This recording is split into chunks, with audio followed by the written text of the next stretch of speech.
Yeah, it's good. Okay. Yeah. So, attorney, how are you? And Good how's morning. prrd? He's doing well? He's in good spirits. Okay, thank you. And does prrd have any message for the Filipino people now that May 12 election are fast approaching? He asked for calm and restraint. He knows that there are elections in the offing. He knows that the people are very interested in his welfare. And he also knows that there is a tendency, perhaps, for people to get excited and not to respect the judicial process. He insists that the judicial process be respected, that there be no interference in that at all. Thank you, attorney. And attorney, how do you respond to the ICC judge's rejection of your proposal? Do you believe it undermines the rights of the accused in any way? Well, this whole thing about the judges rejecting my proposal, that never happened. All that happened was that there were two activist victims representatives by the names of Joel Butian and Christina Conti, who made all sorts of assertions in the press that I had asked to restrict victims' participation in the process by limiting the ID documents that could be used. That never happened. All I was doing was I was relying on what the Philippines social security system requires for ID to be verified in the Philippines.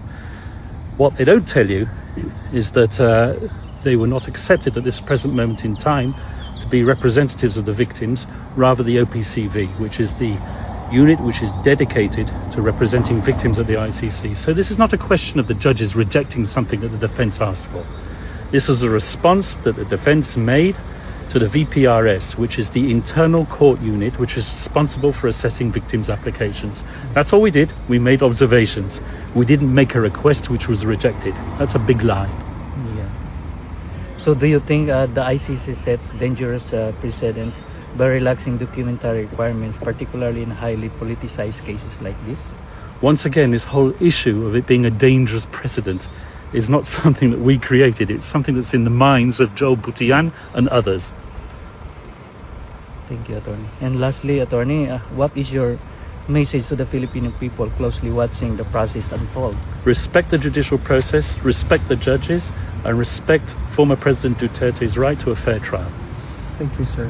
Thank you. Thank you so much. Attorney, can I ask another one? Sir, may we ask if you have already applied for prrd's interim release?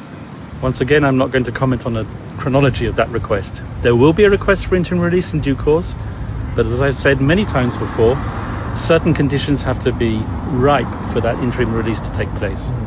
And it's the judges who ultimately decided. Sir, do you think that our former president will be brought back to the Philippines before the confirmation of charges on September 23rd? I certainly hope so. In fact, I can't understand why he's here. He's a Filipino citizen. Yeah. There's a Filipino president in that country who threw a Filipino citizen over here to be tried. Why isn't he in the Philippines? Why isn't he being tried in the Philippines? Why is there not a Filipino judge who is trying him? Yeah, exactly, sir. Because that's the sentiment of a lot, if not most of the Filipinos, that he is illegally detained here and that our judicial system is fully functioning well. So we don't understand why the ICC actually took cognizance of what's happening right now. Yes, I fully sympathize with that sentiment entirely. Thank you. Sir. Thank you, sir. Thank you, sir.